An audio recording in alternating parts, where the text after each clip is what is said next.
menjelaskan sekaligus mempraktekkan prinsip hukum Bernoulli pada pesawat terbang, semprotan parfum, dan kabulator pada sepeda motor.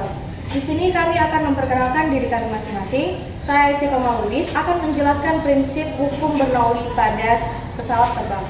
Saya Tesalonika Chelsea Dua akan menjelaskan tentang prinsip Bernoulli pada semprotan parfum. Saya Mester Dahulu akan menjelaskan prinsip Bernoulli pada karburator sepeda motor. Seperti yang kita ketahui, pesawat merupakan alat transportasi paling favorit saat ini. Apalagi jika bepergian jauh. Namun, pernahkah terlintas di pikiran kamu bagaimana pesawat dapat terbang? Apalagi pesawat memiliki berat hampir 150 ton. Belum lagi ditambah berat penumpang dan berat bawaannya. Untuk menjawab pertanyaan, mengapa pesawat bisa terbang? Mari kita analisis gaya-gaya yang bekerja ketika pesawat sedang terbang. Ada 4 gaya yang bekerja, yaitu 1 gaya dorong, 2 gaya hambat, 3 gaya angkat, 4 gaya berat atau gravitasi. Gaya dorong adalah gaya yang mendorong pesawat ke depan. Gaya hambat yang arahnya ke belakang berlawanan dengan gaya dorong. Gaya angkat merupakan gaya yang mengangkat pesawat ke atas, dan gaya berat atau gravitasi yang bekerja pada pesawat sehingga menimbulkan bobot yang arahnya selalu ke pusat bumi. Pada prinsipnya, pesawat dapat melayang ke udara karena 4 gaya yang bekerja ini dapat dimanipulasi. Sebuah fakt sederhana berdasarkan hukum Newton 1, jika rasutan gaya yang bekerja pada suatu benda bernilai 0, maka benda yang awalnya diam akan tetap diam. Benda yang awalnya bergerak akan tetap bergerak dengan kecepatan konstan. Nah, jika gravitasi memiliki besar yang sama dengan gaya angkatnya, dan gaya dorong oleh molekul udara sebanding dengan gaya dorong pesawat, maka rasutan gaya bernilai 0 ini menyebabkan pesawat dapat diam atau bergerak dengan kecepatan konstan. Sekalipun berada pada ketinggian 10 km di atas permukaan bumi, jika pesawat melayang, rasutan gaya bernilai 0. Bagaimana rasutan gaya ketika pesawat terbang atau mendarat? Tentunya tidak sama dengan 0. Agar sebuah pesawat dapat terbang, maka gaya angkat pesawat harus lebih besar dari gaya gerak gravitasinya. Gaya angkat ini dihasilkan oleh sayap pesawat. Gaya pesawat ini dapat dihasilkan oleh hukum Newton 3 dan prinsip Bernoulli. Hukum 3 Newton menyatakan apabila ada gaya aksi pada suatu benda, maka ada gaya reaksi yang besarnya berlawanan arah dengan gaya aksi tersebut.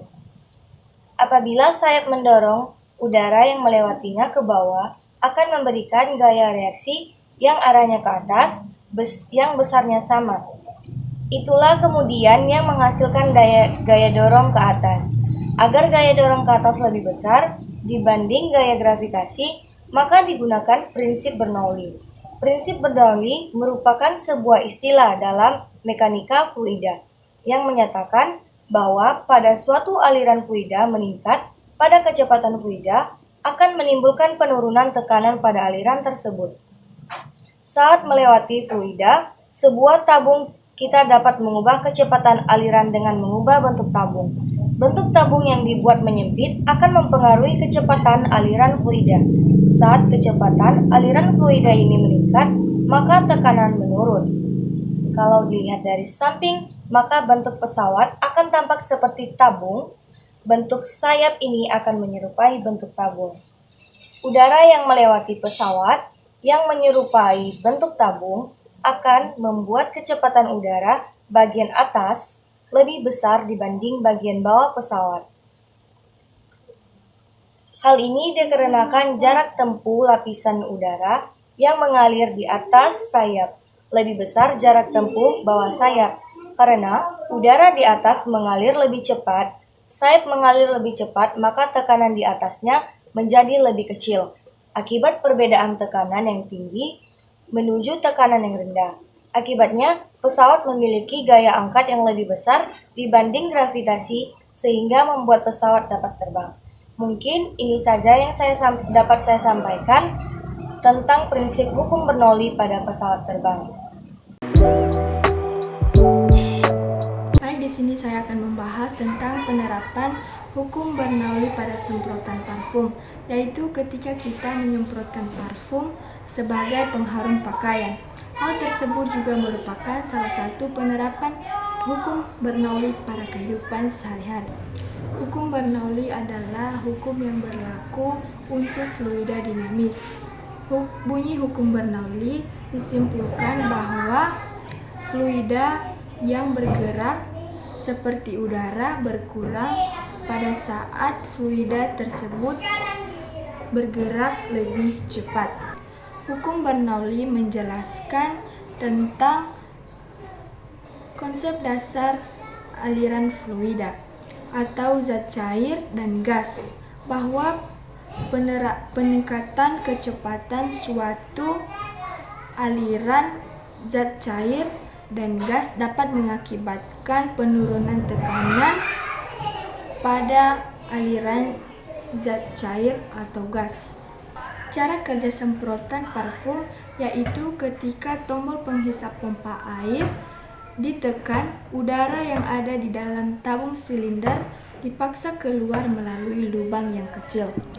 Lalu cairan akan mengalir dari tempat yang mempunyai tekanan tinggi ke tempat yang bertekanan lebih rendah, atau tepatnya menyemprotkan air keluar seperti kabut. Tekanan yang ada di bagian tersebut nilainya lebih kecil daripada tekanan atmosfer pada permukaan cairan pada botol. Lalu cairan akan mengalir dari tempat yang mempunyai tekanan tinggi ke tempat yang bertekanan lebih rendah, atau tepatnya menyemprotkan air keluar seperti kabut.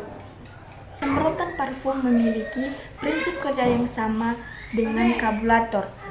Semburan udara yang bergerak cepat saat akan keluar dari pipa dikarenakan tekanan udara yang ada pada pipa lebih kecil daripada tekanan udara pada permukaan cairan dalam tabung. Maka cairan akan menyemprot melalui pipa. Hal ini dikarenakan pengaruh dari kecepatan pada persamaan Bernoulli. Baik, demikian pembahasan tentang penerapan hukum Bernoulli pada semprotan parfum. Karburator digunakan untuk menyalurkan bensin dengan takaran yang pas ke mesin. Secara sederhana, karburator akan mengangkutkan bensin ke aliran udara yang masuk ke mesin pada intake manifold. Tapi bagaimana caranya? Yaitu yang pertama, kita perlu memahami apa itu prinsip Bernoulli. Di mana prinsip ini menyatakan bahwa semakin cepat aliran udara, maka semakin rendah tekanan pada selang yang dialiri udara tersebut. Berkat adanya penurunan tekanan ini, bensin mampu terhisap ke dalam aliran udara. Jadi, karburator menggunakan prinsip Bernoulli untuk mencampurkan bensin ke dalam aliran udara menuju intake manifold. Nah, sekarang kita akan mengaplikasikan prinsip Bernoulli ke sistem karburator. Ada 3 komponen utama, yaitu yang pertama, air scope, di mana ia berperan sebagai selang udara. Yang kedua, venturi, yang dipasang di tengah air scope. Dan yang ketiga, film jet. Posisi ini sudah pas dengan prinsip Bernoulli. Jadi ketika udara mengalir melewati air scope, tekanan di dalam venturi akan turun. Akibatnya, bensin terhisap karena tekanan dalam venturi lebih kecil dibandingkan tekanan di penampungan bensin. Besar kecilnya film jet ini akan mempengaruhi jumlah bensin yang terhisap. Jadi untuk mendapatkan campuran yang ideal, ukuran film jet sudah di-set. Lalu bagaimana cara karburator mengatur RPM mesin? Sepeda motor umumnya menggunakan karburator tipe variabel Venturi. Bentuknya kurang lebih seperti ini. Terdapat beberapa komponen tambahan seperti skep atau katup es yang berfungsi untuk mengatur lebar Venturi. Jarum skep. Bentuknya yang runcing mampu mengatur besar kecilnya lubang film jet sesuai posisi skep. Lalu ada idle air channel. Ini adalah saluran kecil yang berfungsi menyalurkan udara tanpa melalui Venturi.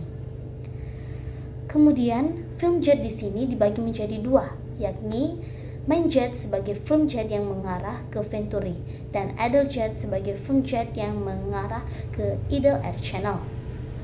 Apa sih fungsi idle air channel itu? Yaitu ini digunakan ketika idle RPM atau posisi skep ada di bawah. Saat posisi ini lebar Venturi sangat sempit dan jarum skep menutup midset sehingga udara terhisap melalui idle air channel dan bensin keluar melalui idle jet, dan prinsip yang sama seperti main jet. Ketika gas motor ditarik, skep akan terangkat, dan karena bentuk jarum skep meruncing ke bawah, maka ketika setiap terangkat, main jet terbuka semakin lebar. Akibatnya, udara bisa lewat melalui Venturi dan bensin juga bisa keluar dari main jet. Lalu di bawah karburator terdapat film terminal. Ini digunakan untuk menampung bensin dari tangki dengan tekanan yang normal.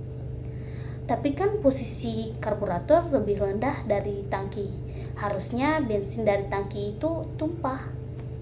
Untuk mencegah hal itu terjadi, ada yang namanya sistem pelampung, di mana sistem ini terdiri dari pelampung dan jarum yang terbuat dari karet. Jadi ketika bensin di dalam film terminal kosong, posisi pelampung ada di bawah dan jarum pelampung terbuka sehingga bensin mengalir masuk. Tetapi ketika bensin mulai terisi, pelampung semakin naik dan posisi jarum pelampung juga semakin mendekati mid refill, sehingga pada akhirnya jarum menyatu dengan mid refill dan menutupnya. Hal ini yang membuat bensin tidak tumpah ketika bensin di dalam film terminal turun, jarak pelampung terbuka dan bensin kembali terisi sehingga jarum menutup lagi dan berulang-ulang lagi. Terakhir, ada dua skrup yang gunanya untuk menyetel karburator. Yang pertama, skrup untuk menyetel udara idle, di mana skrup ini digunakan buat mengatur volume yang mengalir di dalam saluran idle. Apabila kita kencangkan skrup ini, maka saluran idle semakin rapat, sehingga udara yang lewat semakin sedikit. Begitu pula sebaliknya. Jika kita kendorkan, maka saluran idle akan lebar dan udara akan lebih banyak yang masuk. Kedua, skrup buat mengatur katup es. Posisinya tegak lurus dengan skep.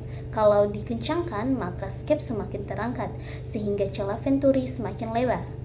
Kalau dilonggarkan, celah Venturi semakin rapat. Nah, kedua skrup ini umumnya diset untuk mencari idle RPM yang pas. Jadi kesimpulannya, karburator bekerja dengan menerapkan penurun tekanan di dalam aliran udara. Adapun gaya-gaya yang berperan dalam karburator, yakni yang pertama, gaya tekanan udara, di mana udara dari filter udara didorong ke dalam karburator oleh tekanan atmosfer. Yang kedua, gaya tekanan bahan bakar, di mana bahan bakar jadi dari tangki akan didorong ke dalam karburator oleh pompa bensin. Yang ketiga, gaya vakum, di mana tekanan negatif di Venturi menarik bahan bakar dari tangki. Yang keempat, gaya gravitasi, yaitu bahan bakar akan mengalir ke bawah menuju nozzle karena gaya gravitasi. Dan yang kelima atau yang terakhir, gaya pegas, yaitu pegas pada jarum katup mendorong jarum katup ke atas untuk menutup aliran bahan bakar. Demikian penjelasan mengenai penerapan prinsip hukum Bernoulli pada karburator sepeda motor dari saya. Terima kasih. Penjelasan sekaligus praktik kami tadi tentang prinsip hukum Bernoulli pada pesawat terbang, semprotan parfum, dan karburator pada sepeda motor.